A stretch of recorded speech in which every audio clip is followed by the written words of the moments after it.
मैंने एक ई book read करा था आज से 2-3 महीना पहले और आज उस ई बुक को फिनिश करा है पूरा रीड करके। वो ई बुक स्टीव जॉब्स के ऊपर लिखा गया है, यानी कि स्टीव जॉब्स के पूरे लाइफ की बातें, story from his born to die, struggle, failures और success, relationships, health aspect, career aspect, ये सब कुछ ही उस ई बुक में पूरा डिटेल में कवर करा है। इस बुक को लिखने में ऑथर ने सोर्सेस के नाम पर स्टीव जॉब्स के साथ, स्टीव जॉब्स के ऑफिस के काफ़ी सारी एम्प्लॉइज़, कलीग्स के साथ, स्टीव जॉब्स के क्लोज फ्रेंड्स के साथ, स्टीव जॉब्स के फैमिली मेम्बर्स के साथ इंटरव्यू लेके लिखा है ये बुक। स्टीव जॉब्स कौन है? स्टीव जॉब्स सबसे ग्रेट और पॉपुलर प्रोडक्ट बनाने वाला कंपनी एप्पल का फाउंडर है। तो मैंने एक्चुअली इस बुक को रीड करके क्या सीखा है उसको ही एक शॉर्ट समरी फॉर्मेट में क्रिएट किया है अपने स्टैंड पॉइंट से। करियर एस्पेक्ट, स्टीव जॉब्स का actually machine, mechanical, engineering, technology की फील्ड में ज़्यादा इंटरेस्ट थी। स्किल्स बेस्ड एजुकेशन पर, स्किल्स बेस्ड लर्निंग पर उसने ज़्यादा अटेंशन देते थे, मतलब वो एजुकेशन के मामले में प्रैक्टिकल थे। स्टीव जॉब्स ने अपने करियर की स्टार्ट बहुत ही छोटे लेवल से किया था। उनके फादर के गैरेज से ही आज तक का सबसे अच्छे कंपनी में से एक कंपनी, एक प्रोडक्ट जिसका कि नाम था एप्पल, उसकी बिगिनिंग वहाँ से ही हुआ था। स्टीव जॉब्स ने भले ही एप्पल को क्रिएट करा था, लेकिन एक टाइम के बाद उसने एप्पल से रिजाइन भी लेना पड़ा था।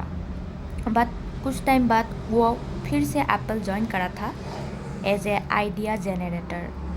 स्टीव जॉब्स ने सिर्फ एक ही सबसे बड़ी कंपनी एप्पल को क्रिएट नहीं करा था, बल्कि उसने एप्पल से रिजाइन लेने के बाद 2 और बड़े बड़े वैल्यूएबल कंपनी क्रिएट कर दिया था, जिसका कि नाम था नेक्स्ट और पिक्सर नाम से।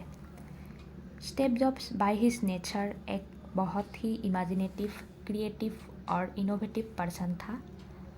स्टीव जॉब्स का हमेशा से मोटिव ये था इन बिजनेस कि कुछ ग्रेट वैल्यू प्रोवाइड करा जाए उनके यूज़र्स को थ्रू ग्रेट प्रोडक्ट्स, बजाय कि सिर्फ एक मनी ओरिएंटेड कुछ भी ऑर्डिनरी प्रोडक्ट सेल करना। स्टीव जॉब्स एक्चुअली अपने प्रोडक्ट्स को सिंपल से सिंपल रखना चाहता था, ताकि सभी यूज़र्स ही, चाहे वो यूज़र्स एडुकेटेड हो या चाहे अनएडुकेटेड यूज़र्स हो, उनके प्रोडक्ट्स को आसानी से यूज़ कर पाए। वैसे तो उनके सिंपल प्रोडक्ट्स के पीछे काफ़ी सारी कॉम्प्लेक्सिटी भी थी, जिसको कि उन्होंने सॉल्व करके सिंपल बना दिया था।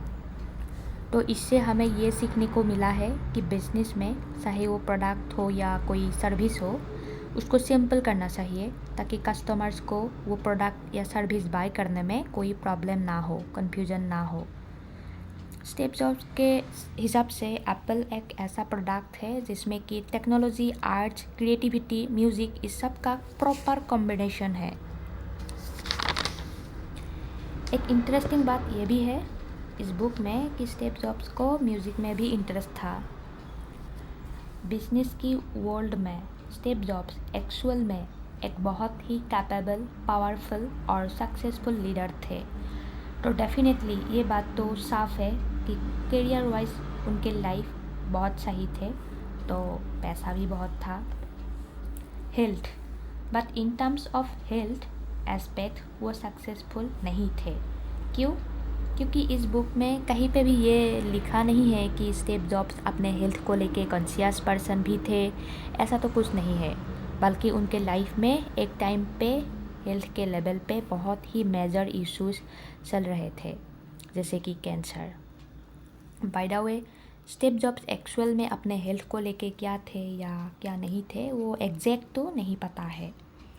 Relationships aspect, in terms of relationship उसको लालन पालन करने वाला पेरेंट्स बहुत अच्छे थे, प्लस और उनके पेरेंट्स कोई बहुत ही अमीर बैकग्राउंड से बिलोंग करने वाले में से नहीं थे, बट फिर भी उनके पेरेंट्स ने स्टीव जॉब्स को एक बहुत ही अच्छे कॉलेज में ही पढ़ाया था, बट बीच में स्टीव जॉब्स ने वो कॉलेज छोड़ भी दिया था।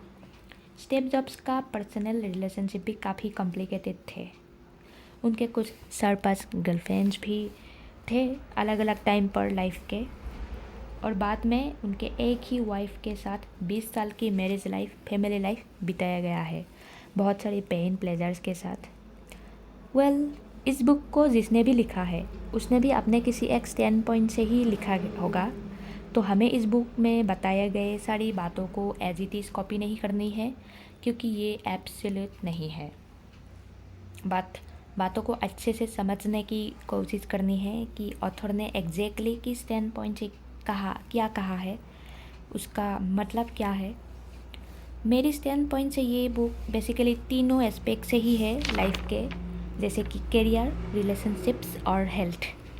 स्पेशली करियर की स्टैंड पॉइंट से इस बुक में काफ़ी कुछ वैल्यूएबल और इंटरेस्टिंग नॉलेज है प्रोडक्ट बेस्ड और सर्विस बेस्ड बिजनेस मॉडल के बारे में, जो अगर हम एक्चुअल में समझ पाएंगे तो कुछ इंटरेस्टिंग क्रिएट कर पाऊँगा लाइफ में। Thank you.